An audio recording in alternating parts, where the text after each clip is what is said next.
What's up sa inyo mga Kalodi Cakes? Last video nag-upload tayo kung papaano mag-edit ng hub LCD-NC. At ang LCD-NC ay ang hub na budget meal. Ngayon mga Kalodi Cakes, pag-uusapan naman natin kung anong gearset ang magandang gamitin. Pero budget meal mga Kalodi Cakes. Budget meal. Usapang budget meal mga Kalodi Cakes kasi pangmasa lang tayo. Ibabagay lang natin kay LCD-NC hub. Ngayon, ano bang magandang brand ang gamitin mga Kalodi Cakes? Na pwede sa ahon, pwede sa patag. Yan ang pag-uusapan natin mga Kalodi Cakes. Sana all!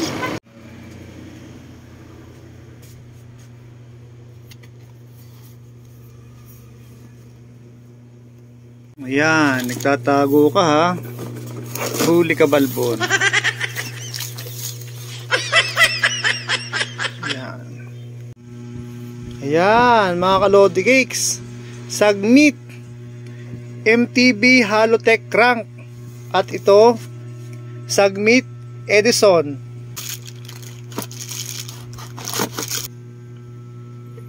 Ayan na mga Kalodi Cakes.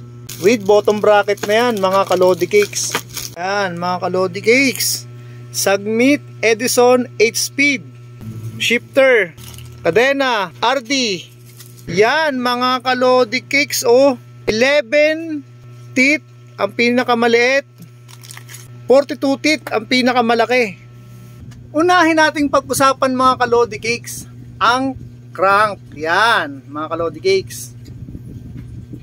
Sagmit Evo 3. Alloy na yan mga Kalodi Cakes. At malapad yung kanyang pinakang arm. Ang pinakamaganda pa niyan mga Kalodi Cakes, removable ang kanyang chainring. Yan. Kapag ka napudpud na yung kanyang mga tit dito, pwede natin siyang palitan. Ang size ng kanyang chainring mga Kalodi Cakes ay 104 BCD. Yan mga Kalodi Cakes. Kung nabibitin kayo mga Kalodi Cakes, palitan nyo lang ng 42 teeth, 50 teeth. Pero kung saktuhan lang naman, chill ride lang, palitan nyo kahit mga 32 teeth lang, 28. At takbong pogi lang talaga ang mangyayari sa inyo mga Kalodi Cakes. Ayan. Ito yung sinasabing Halotech. Ganito na yung pinakang paglalagyan ng bottom bracket. Hindi na siya square type.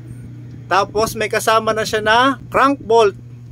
M18 yan mga Kalodi Cakes. Tapos ito yung kabilang arm nya. Malapad din mga Kalodi Cakes. Sagmit Evo 3. Tapos mga Kalodi Cakes, yung kanyang chainring pala, alloy na rin yan. Tapos ito naman mga Kalodi Cakes, ang kasamang bottom bracket. Kasama siyang tatlong spacer. Ito yung sa right. Yan, sa right yan. Ito yung sa left.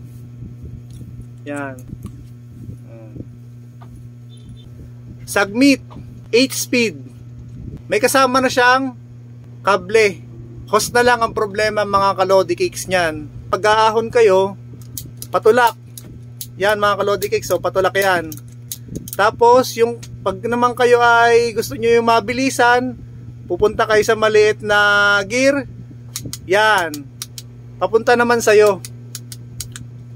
Pull. Yan.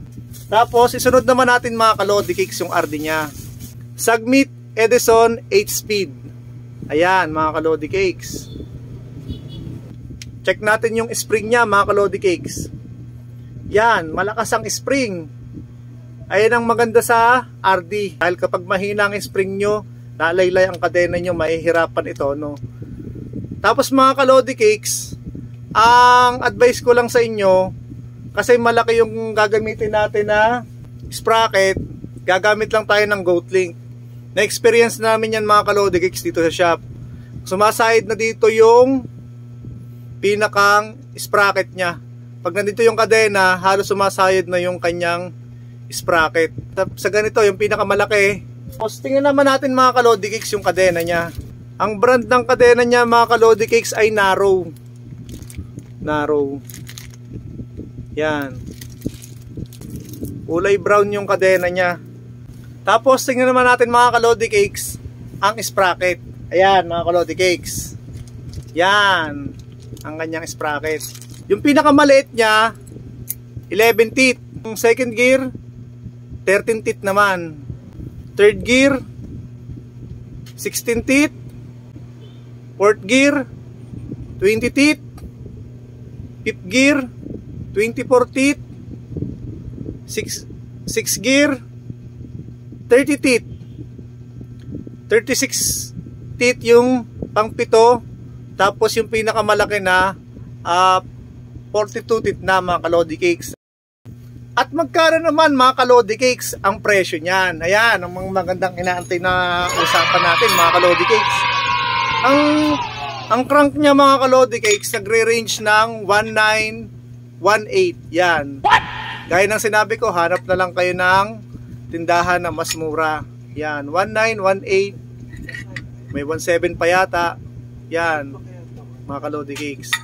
Tapos yung ang set naman para sa likod, nagre-range naman niya ng 2,000, 19, 18. Yan mga kalodi cakes, nagre-range lang. Sana all. Hanap na lang din talaga kayo ng mas malapit na tindahan na mas mura sa inyo. Yan mga kalodi cakes. So yun lang mga kalodi cakes. Kung may mga katanungan lang kayo, comment below lang kayo mga kalodi cakes. At kung bago pa lang kayo sa aking channel, please click subscribe button and notification bell para updated lagi kayo sa i-upload kong video. At pakishare na rin para makita ng ating mga kalodi cakes kung ano ang ating napag-usapan ngayon mga kalodi cakes. At yun lang, maraming salamat sa inyo.